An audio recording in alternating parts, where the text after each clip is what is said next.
This is a Hot Wheels Ultra-Sonix casting from the X-V Racers series.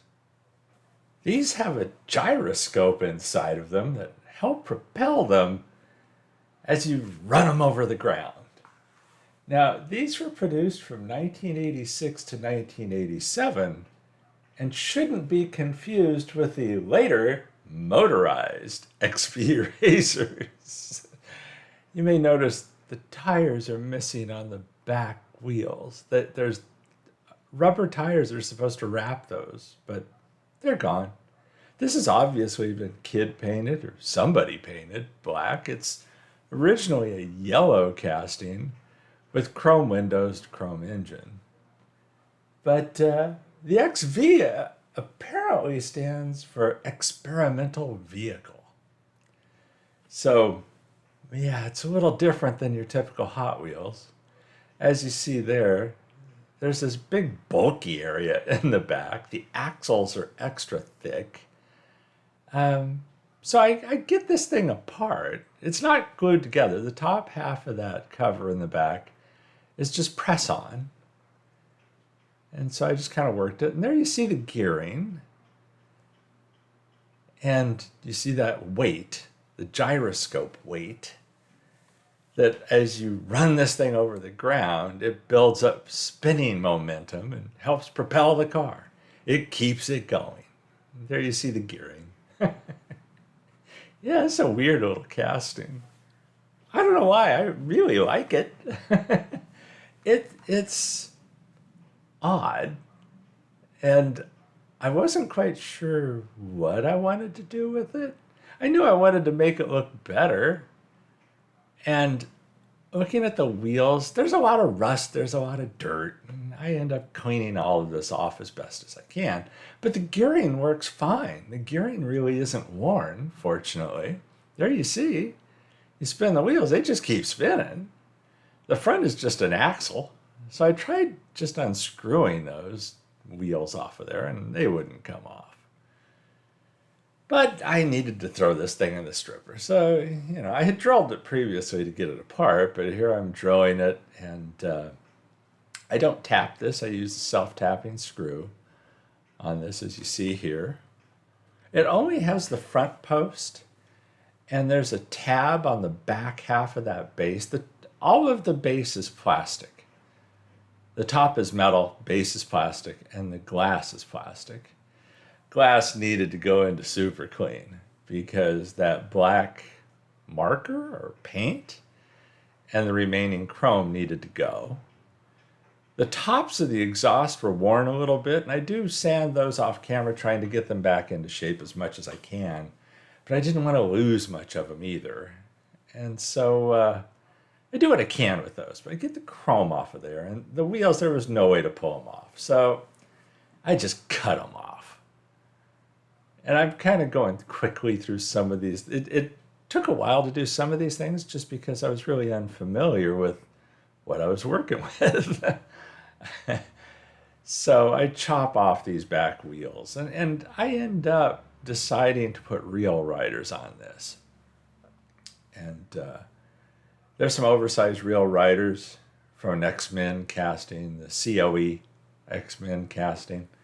You've seen me use that before. I've got a bunch of those castings that I've stolen the wheels off of. This is another one I use those wheels on.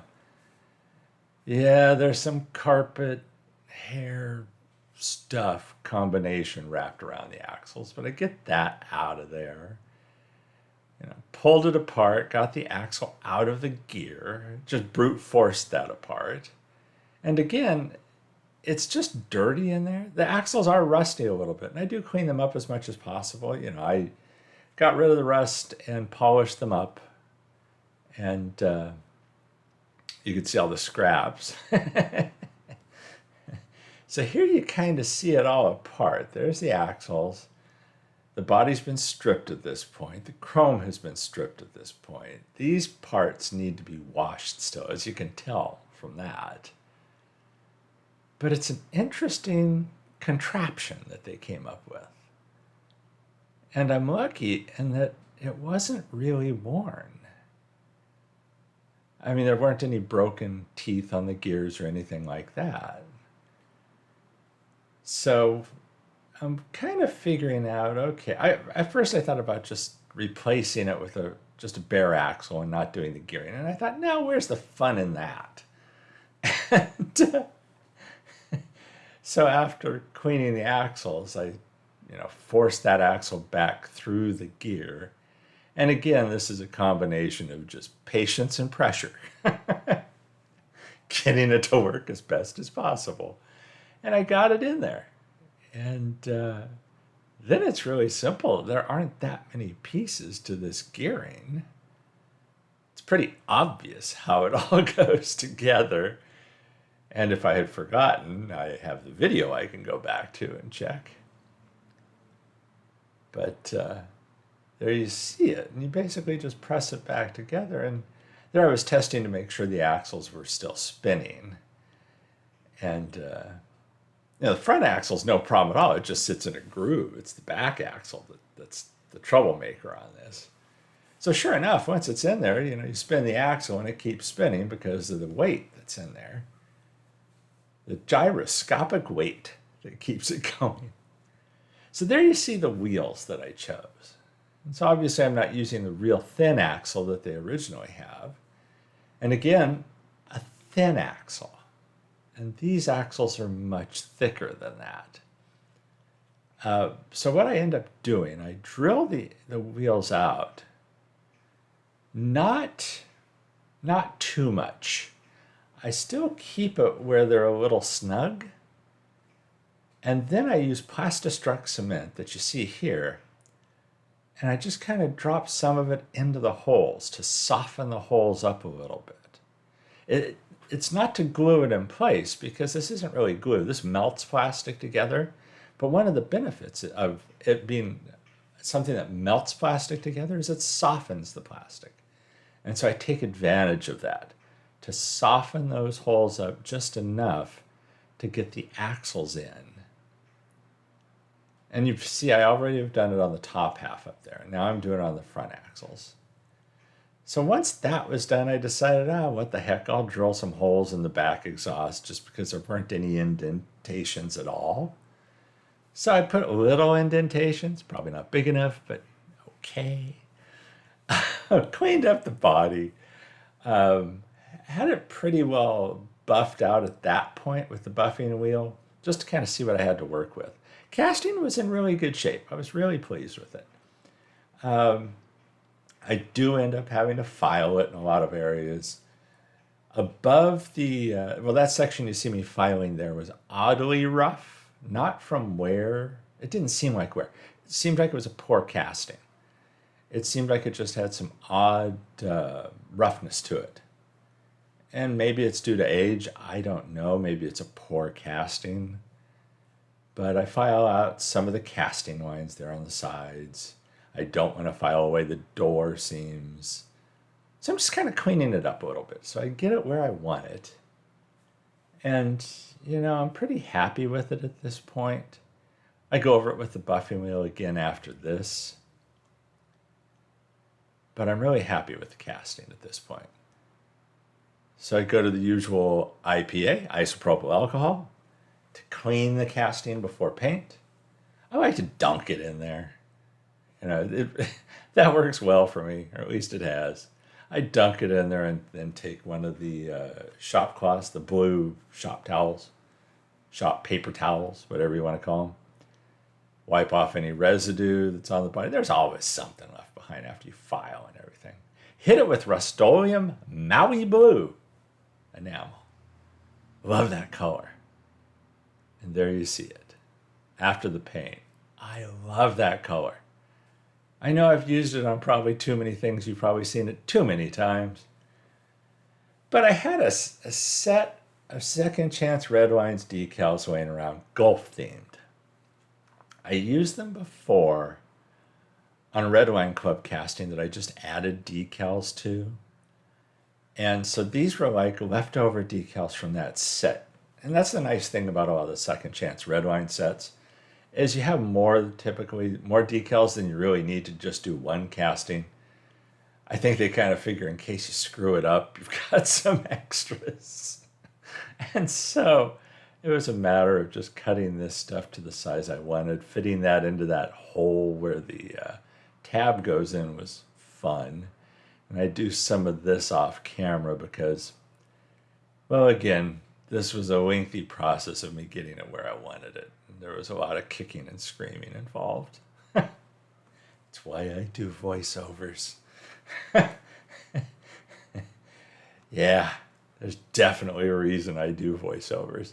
Decal application is a big part of it.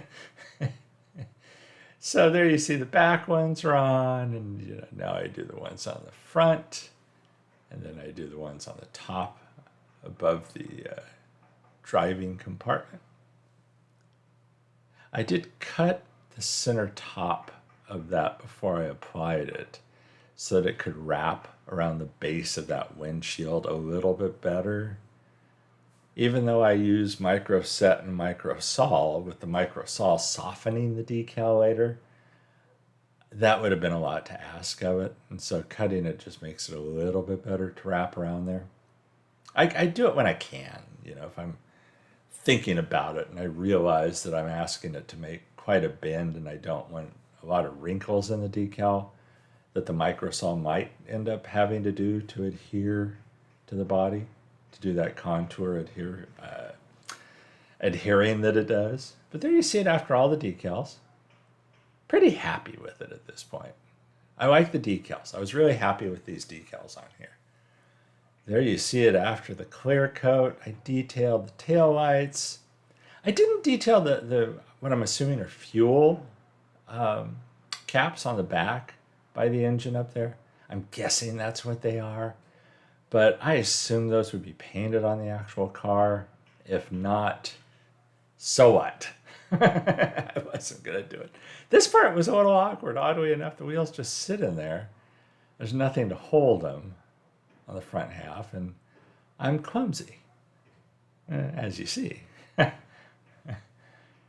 So it was a matter of figuring out, okay, now how do I hold the engine glass section to keep it there while I put the tab from the base in without dropping the front wheels out? Yeah.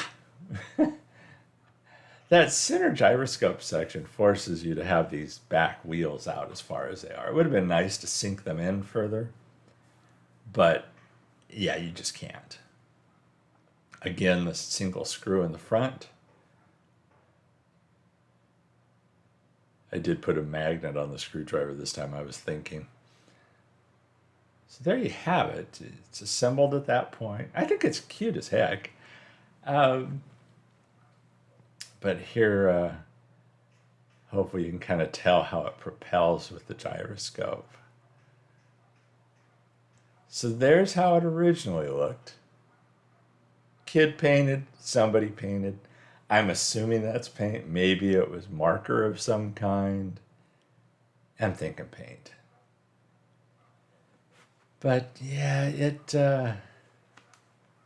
needed a lot of love.